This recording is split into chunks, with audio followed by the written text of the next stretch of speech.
Hello and welcome everyone to day 7 of the International Permaculture Festival of Ideas. And before I introduce Andrew, I would just like to acknowledge that I'm calling in today from the unceded lands of the Gubbi Gubbi and pay my respects to elders past, present and emerging. I would love you to open up the chat wherever you're calling in from and let us know where you are. Type in your name, say good day, how things are going today. We have a fabulous program lined up today for you, beginning with epic permaculture projects from Andrew Millison, filmmaker, educator, the person behind those amazing Oregon State University permaculture courses, and some absolutely brilliant permaculture YouTube projects, which we're going to screen one of them today, one that's come out recently. But also, after this session, we'll be joined by Fritjof Capra talking about the systems view of life and the principles of life. Later on today, we'll be joined by Kaibo Oiwa talking about slow living, and finishing up with another fabulous session with Dirt Girl creator Kate McQuillan, permaculture musician Charlie McGee, and permaculture illustrator Brenna Quinlan. So a fabulous day today. Make sure you tap everyone's shoulders and say, come along. And yes, wonderful to have your company here. Well, welcome, Andrew, and thank you for being here. Thank you so much for having me, Morag. It's always a pleasure to talk to you here and talk to whoever's out there. Well, we have over 2,500 people registered for this festival, which is just fantastic, and been joined by people from around the world, 6 continents, both in the speakers and the participants, and really trying to bring together different ideas that are both within and surrounding permaculture to try and just explore the multiple dimensions of what permaculture is and can be. And so I'm really excited that you're here with us today, because you've been out in the world exploring some quite, well, epic is the word that just keeps coming to mind, projects which maybe don't necessarily call themselves permaculture, but apply the permaculture principles at scales that are transformational. So where have you been recently? Before we screen one of your films, where have you been recently?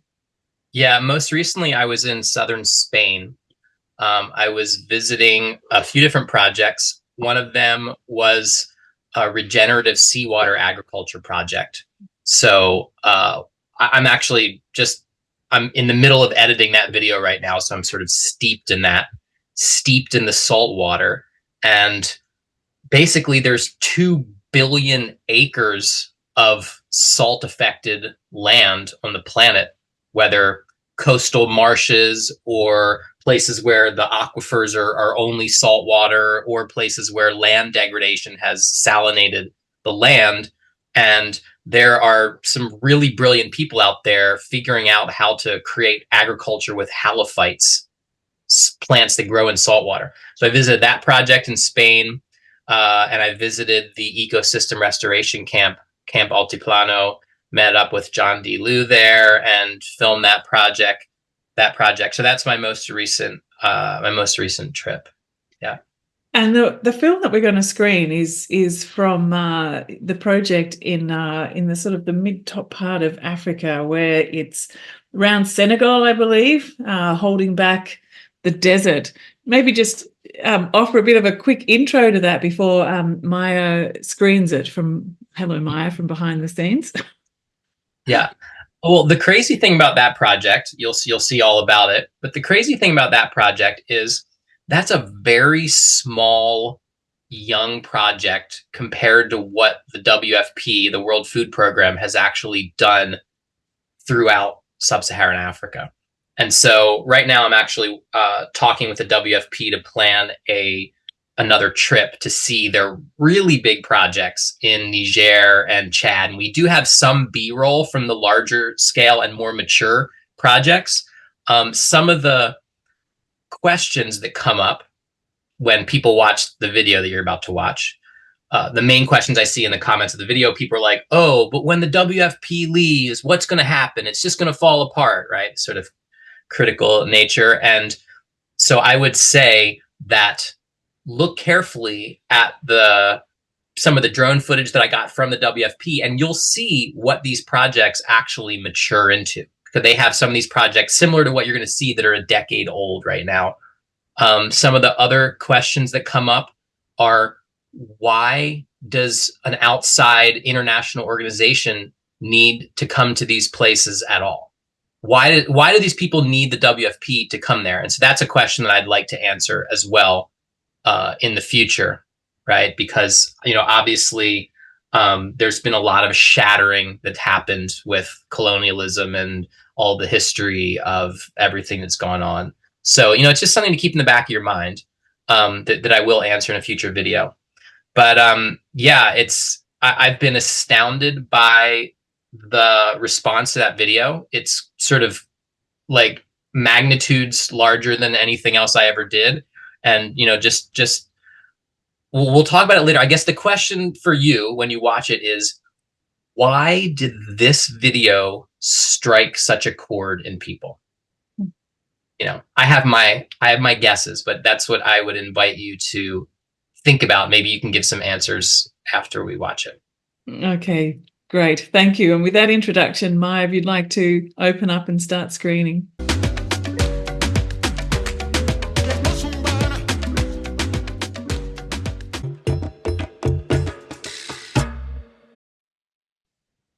What a magnificent transformation.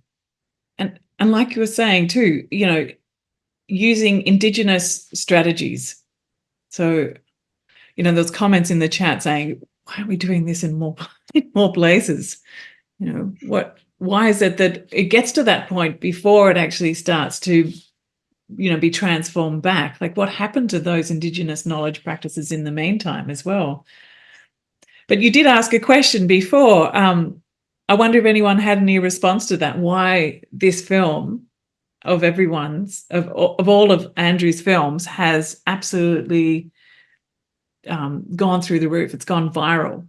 I have my own theories. So okay, well, maybe start there. well, no, I mean, my theory, aside from obviously having a really nice thumbnail image and a title, the title is how the UN is holding back the Sahara Desert, right? So I think that people in our beautiful vision of the world as it should be, the United Nations, an international body doing large-scale land restoration, that's what they should be doing. So I feel like it taps into like an innate knowing that that's actually what we should be doing. That's that if we were going to have a UN, I mean, we have a UN, that is the kind of thing that a transnational, conglomeration of the nations of the world should be doing. Yeah. So, yeah. Yeah, that definitely feels like there's been a lot of lost trust in the UN, and this kind of brings back that sense of feeling of what is possible. So in terms of this work, we also spoke with Wasami Pame last night, who's working with eco-villages on a ground-up project. So there's so much going across the Great Wall, and it's always also connected with the work of Wangari Maathai. And I wonder if there's anything that you could speak about the connection there with the legacy of her work and the work of her daughter, and connection with the UN's work. I actually don't know about her work, so I can't really speak to that. Okay.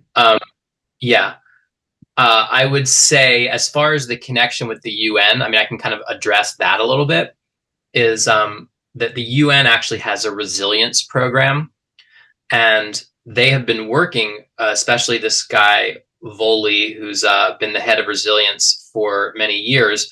They have been working a lot of the work. I don't know if you ever saw John Delu's film in Ethiopia where they did the watershed restoration. I mean, that's the same people basically that have spearheaded this. So they've been restoring large scale landscapes, very under the radar, so to speak. The World Food Program is primarily delivering food aid. That's what they're doing mostly. But this program has been going, and the idea is to offset the amount of aid that they need to deliver. So they're actually showing that they're saving, tens of millions of dollars by making people food secure. And so that's, the direction that this is going. And Natalie Topa, who is part of the World Food Program now, she was my gateway into the, got my foot in the door, so to speak.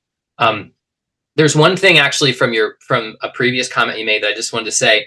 Using indigenous technologies, I think one of the really interesting things about this project actually is also the inclusion of more, you might say, contemporary design, which is with its syntropic agriculture that's developed in Brazil, which is, you might say, a more contemporary agroforestry system. So I find it, as a permaculture person, I find it really fascinating to see these more modern, scientifically based ecological systems and how they merge with traditional indigenous technologies. And I mean, that is some of the most fascinating hybridization that I'm seeing around the world when you get that sort of effect. Yeah, that was phenomenal. And really to see, your diagrams on the board really helped to bring that to life, to show that those states of like the process of regeneration, where it starts, where the water starts to sink in, and then below that having the syntropics, and then once it reestablishes to get to the next, like the succession planting that happens, and really how that whole system can come alive. And there have been questions actually during this festival about syntropics, and I wonder whether you could just speak a little bit more to where you've seen syntropics taking off in, the travels that you've been. Where is it? Yeah. Where is it myceliating to? I never even knew about syntropic agriculture. I hadn't really heard of it. Maybe I'd heard the term, but I had no idea what it was until I was in the Chinampas of Mexico City. And the project there, Lucio Usobiaga, his Arcatera project, restoring the traditional Chinampas, but they were doing syntropic agriculture on the Chinampas. And so I was like, whoa, what? So he sort of gave me, explained to me what syntropic agriculture was. And then it just seems like everywhere I look into, there's syntropic agriculture. So there's syntropic agriculture in the WFP. There's syntropic agriculture in southern Spain, there's syntropic agriculture. It seems like it's really, and then my colleagues in Kenya, right, with Forest Farms, they have a whole syntropic agriculture sort of business where they're really scaling up and working with clients to do large scale installation, design and installation there. So it's really interesting, and I actually want to know a lot more. Like I'm trying. At some point, I want to go to Brazil and really go to the roots, see some of the most mature. I don't know, Ernst Goetsch is, I've tried to get in touch with him, but he's not an easy guy to get in touch with, but he's the founder, you might say. And so I'd like to actually dig in and really get into the details, like what, because people say, the big question is, what's the difference between syntropic agriculture and, alley cropping agroforestry systems, right? And so the other question that people ask is, what's the difference between permaculture and syntropic, which that's an interesting question too, because they're quite different in a way. Like syntropic farming is a sort of a strategy you can use within a broader permaculture design system. That's kind of how I explain it. I wonder whether you would have a response.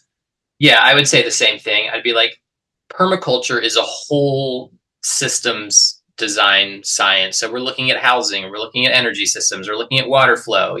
Syntropic agriculture is looking at cropping systems, right? And one of the interesting thing is that and I won't go into the weeds too much about this, but I talked a lot with the guy Sebastian, who was on the video, about row orientation. And in syntropic agriculture, apparently, and again, this is just, I haven't taken a course or anything like that, orientation to the sun trumps orientation to contour. Yes, that's what I've heard too. How did they respond? Because that worried me when I first heard that too. Yeah, we had a big discussion about that. And I mean, he was like, well, you could still do water harvesting structures. Even if you had a row going down slope, you could still use, say, like the half moon water harvesting structures for each tree. But that the system that they've worked out for production, they're basically doing lots of chop and drop, lots of soil production off of all of this woody biomass. They're like growing all these mulch plants, and then they're using that for the fertility of the rows, and they have it really down based on your solar aspect for like what they can sort of guarantee production. So they're like, put the rows on the sun and then retrofit water harvesting structures, basically. So I don't know. I'm like, I'd have to have a more in-depth, like, you'd have to look at an actual site and be like, let's look at this site, for example, And so they're like, you can put it on contour, but then it's not centropic agriculture. Yeah. Yeah, that's right. Yeah, so there's layers, and I think that's where we're weaving syntropic farming into a permaculture design approach is really important, because it gives you that larger picture and the water systems as well. Because I have seen quite a few that have just been just the sun, whereas we need to include all of those things. Yeah, great. There's a question in the Q&A about loved the half moons. It seems very male dominant. What role are the women playing in this restoration work that you've seen? Yeah, and it's a shame that I am a male that shows up at these sites for a very short period of time. And when you go to a foreign country as a foreign male, the people that you meet and that get on camera are the men, basically.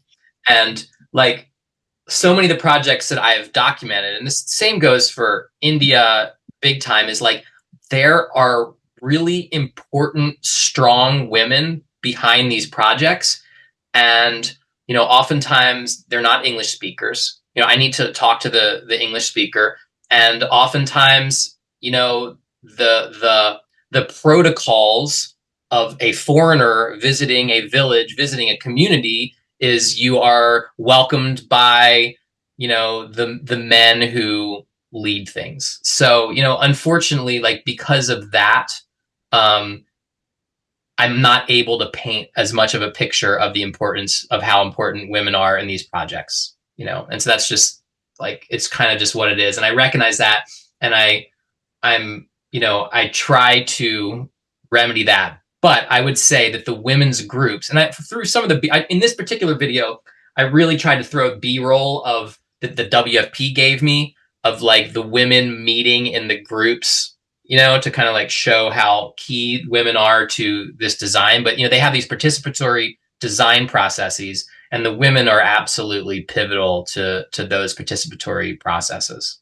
Yeah.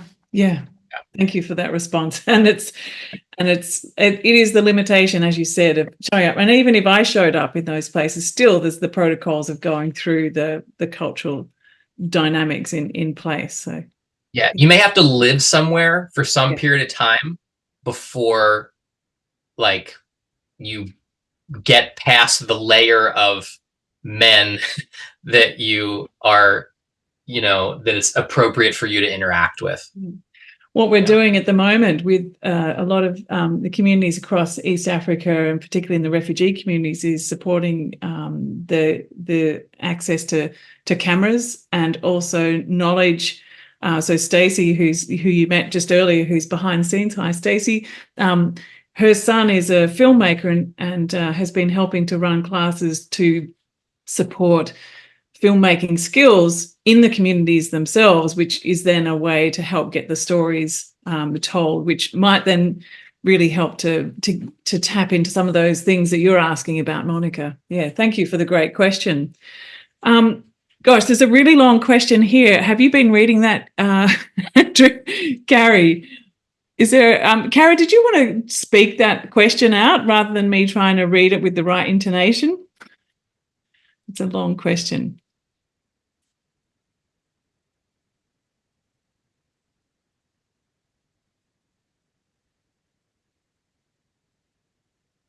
I'm not sure if is it a rhetorical question or a question that you wanted to ask?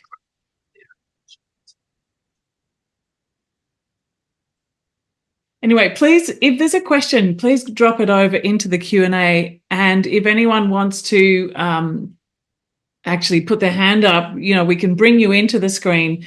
I see there's lots of people here. So yeah, come on. Yeah, just raise your hand and I can bring you into the screen with Andrew and I. There's another thing I just wanted to mention. I read an article today about the article was, there's been a lot of so in the US, there's all these protests with the, anti-genocide protesters and everything like that. And there's been these recent public sort of gaffes by different officials speaking very candidly to groups that are now coming out. And so there was this really interesting conversation that was not supposed to, they didn't think it was going to be public, but what they were basically saying was we're losing control of the narrative.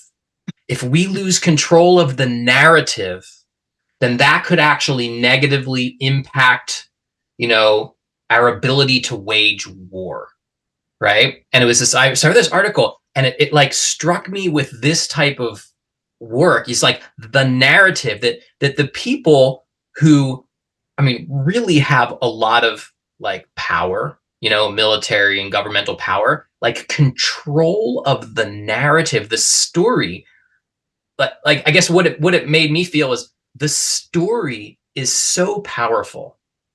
The story is extremely powerful. And so I feel like this video and just kind of this type of work is getting, because the story, when you put out a story like this, a positive story or story that kind of creates a vision, it's people start having that story run in their head, and then they act on that story. They're oh, this is the story of the world. The story of the world is people are actually getting together. The United Nations is putting energy into this, communities are getting together and restoring their ecosystem, restoring their lands, restoring their communities, So I guess that's just another perspective on why did this video get the amount of viewership it did, and what is, what are the effects? You're oh, it's just this story. And I'll tell you one effect from this video that I was told by the WFP. They said, oh, we actually had a reluctant donor, right? And we showed this video to one of our reluctant donors, and they said, oh, now I get it. And they then gave funds to this resilience work, and specifically earmarked for centropic agriculture.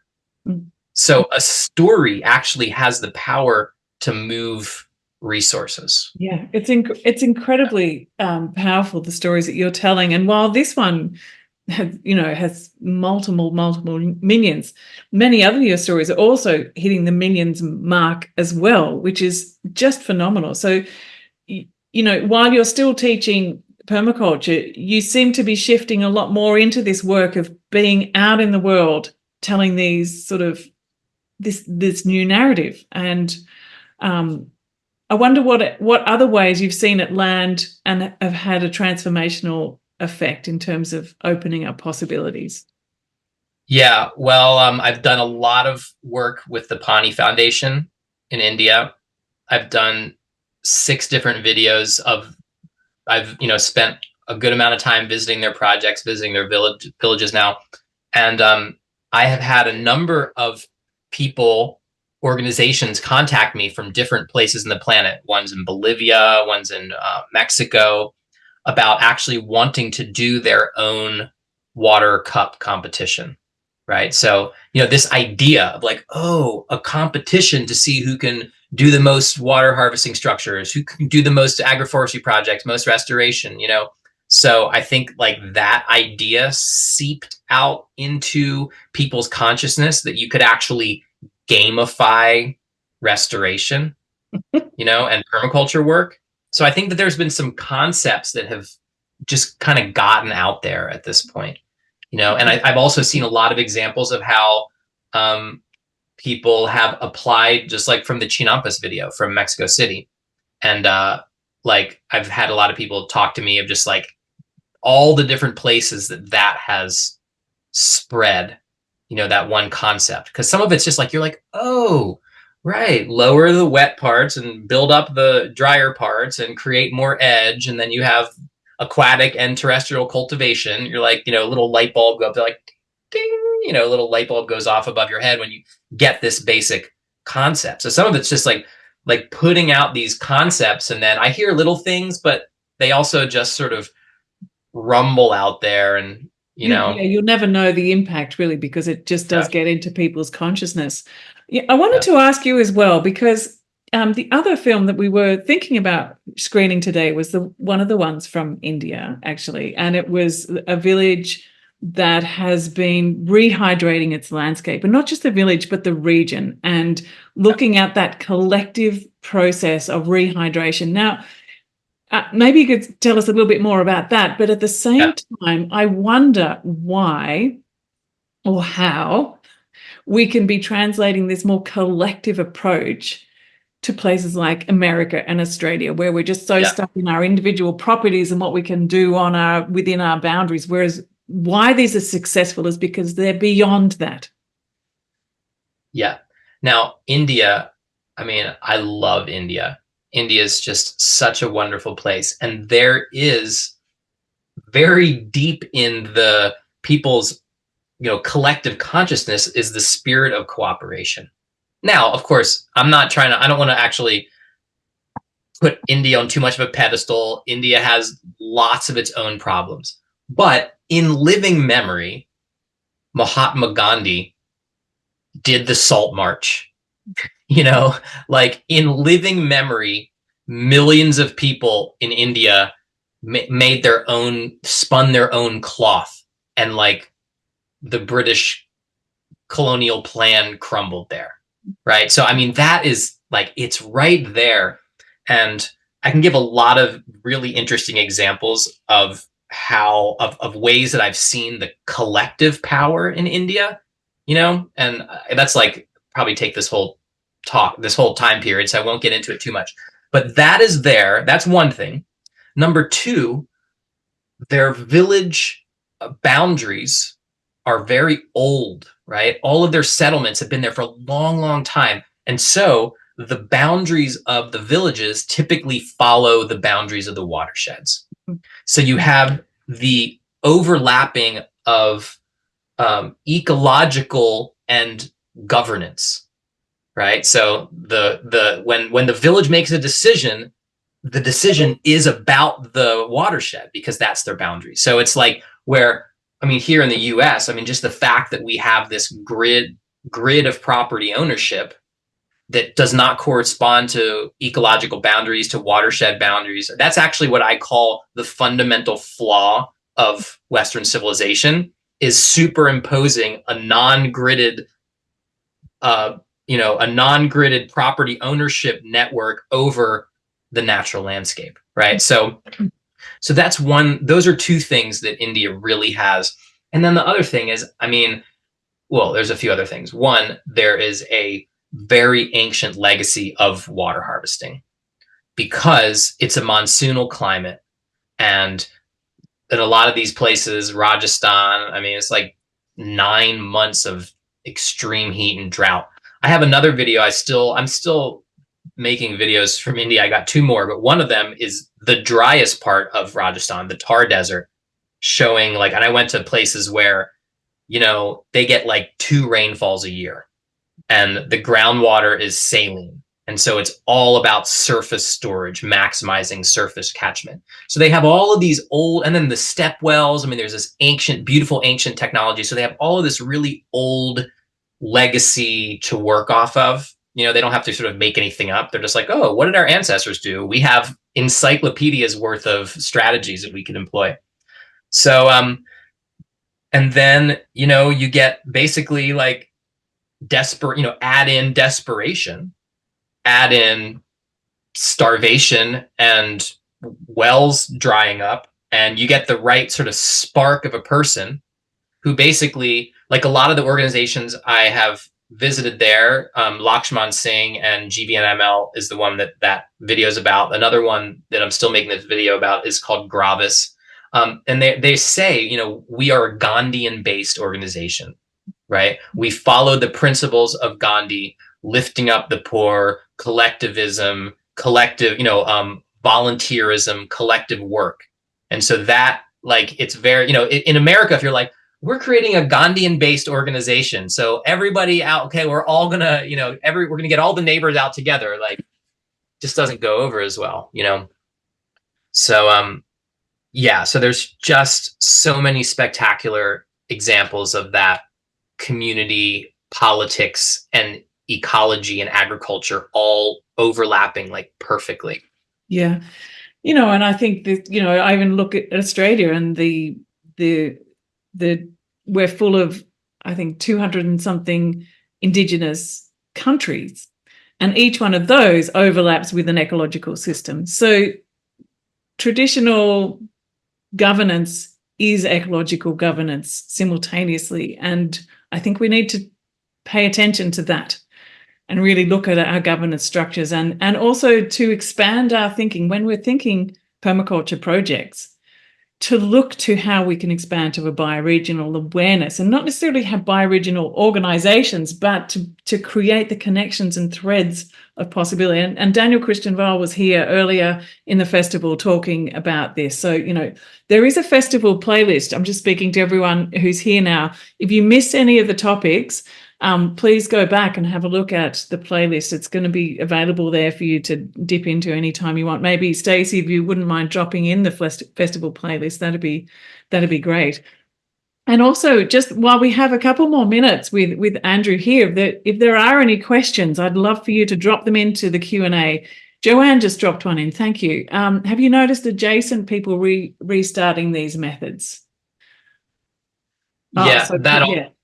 Yeah, that always happens. I mean, every project I've ever looked at, most people in my experience, people that are farmers, they're not like, they don't learn by you telling them.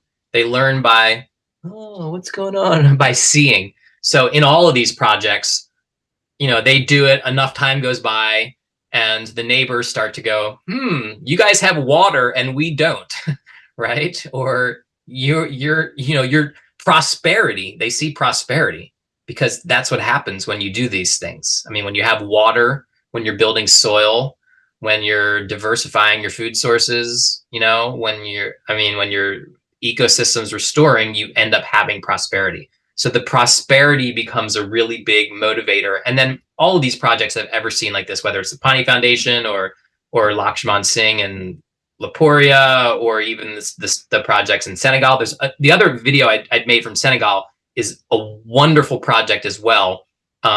Trees for the Future, which they've done 8,000 food forests. It's another incredible project. But all of these projects have an interest in having organic spread of the ideas. And so all of them are intentionally encouraging outreach and, neighbors teaching neighbors sort of thing. So yeah, they all spread, I would say. And I really like the way that, in the film you were saying that this is like a field school. That place was where people come to learn, because they come in and they learn how to set them up and then how to take them back out to their place.